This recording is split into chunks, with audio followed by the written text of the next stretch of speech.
Yeah, so I have a little assessment on the website where you can go in, and it's nothing scientific, but you can answer 25 questions, and it'll kind of recommend maybe which of these five instincts is highest for you. Ambition is the one that's always comes up highest for me when I take that test. I'm a writer, a pastor. It's easy for me to imagine the things I want to achieve, the things I want to do. Shakespeare's image is the warrior who's out to right wrongs, who believes he can change the world, that he can by his own power and strength accomplish it. Moses' story, in my opinion, is really a story about ambition. Maybe you haven't thought of Moses as a character of ambition, but if you remember that first decisive moment of action, Moses sees the two Hebrew slaves being beaten, and he rises up and strikes down the Egyptian who was beating them. The book of Acts tells us that he did that motivated by the belief that his people would rally behind him and he would lead them. It's really an act of just blatant ambition. He is going to lead and free his people, and this will be his first action to accomplish it. But then the next day, the two slaves that he freed start mocking him. Who made you prince over us? And he realizes not only are they not following him, but now he's exposed and vulnerable, and he flees into the wilderness. What's really strange is you get to the burning bush episode 40 years later. So you're 80 years in, 40 years of Egyptian time, 40 years of wilderness time, the burning bush. God calls him to go back to Egypt and lead his people to freedom. And you would imagine Moses would say, that's the very thing I was after. You're like, yes, I'm in. Like, I've wanted this for 80 years now.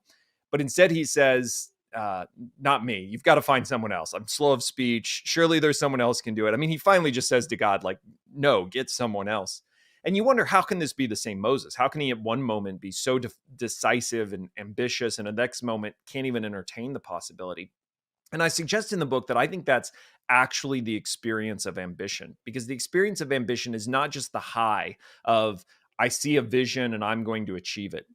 I think ambition, the control of ambition, the instinct of ambition, is also the I'm incapable of achieving that thing that I thought I was. In both of those situations, you are measuring yourself and the world around you against a vision you have of the future, whether you're capable of achieving it, whether you're incapable of achieving it. You're being defined and controlled and judging all of the things around you by how close you are to that image that you have. That's the idea of ambition. There's a sort of wrestling with ambition that's really clear in Moses' life. Of course, Moses, in the end, as you get to his story, Moses does not achieve that great ambition of his life. He is actually dies on Mount Nebo, not leading his people into the promised land. And the reason for it is whenever God asked him to go out and speak to the rock to deliver water for the people who once again were complaining and grumbling. I mean, over and over, the next 40 years is just all people complaining to him. He loses it and gets frustrated. And the scripture says not only does he strike the rock in disobedience instead of speaking to it, but the scripture says he gathered the people of Israel and he began to chastise them, saying, listen, you rebels, must we produce water from this rock for you? The mistake Moses makes is not just disobedience. It's that in this ambition that defines all things and shapes everything, he has begun to judge the people that he's been called to. And he's begun to imagine his feelings, emotions, perspective to be God's. Must we produce water from this rock? Well, Moses, you're not producing anything. God is producing a miracle through you to provide this water. That's the danger of ambition. When we set up a vision of the future and we begin to strive after it at the cost of everything else, no matter what, it becomes the way we judge success and failure.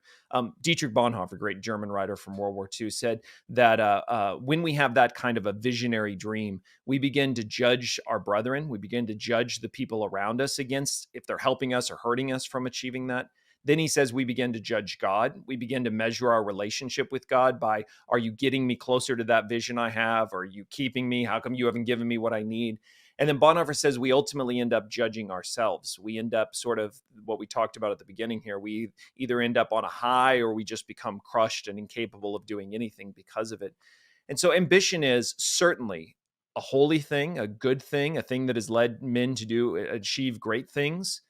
But unchecked, out of control, it can be a really destructive force, not only for an individual, but for our relationship for God, for our relationship with the people around us. And so many of the abuses that we see, whether it's within the church or the breakdown of families, can often come back to not just a man who has a vision he's trying to achieve, but the kind of discouragement and disillusion that comes about from a man who hasn't achieved that vision and begins to take it out or make his demands on the people around him and on himself.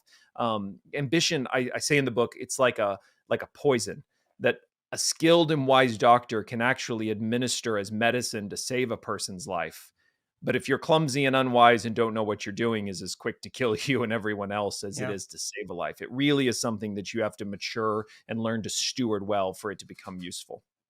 Yeah, I think that's a really helpful illustration. And I think of all the instincts, ambition is one where you can especially see how the human heart can take something that ought to be good, at worst neutral, and turn it into something harmful and sinful. And we can think of practical examples of men in particular that have allowed their ambition to lead them to places that were not helpful, and that led them away from God's purpose for their lives, led them away from their true responsibilities. Sadly, we can even see it in sometimes where people have sacrificed their family on the altar of ministry. You look at some of these great pastors and even evangelists of the past, and then you realize, man, their home life was awful, and you wonder how much of that got intermingled with some of this ambition getting out of balance. And I appreciate this section especially as the reminder to seek that balance of, yes, use your God-given ambition, put forth your full effort, but make sure that you're not dethroning God in the process.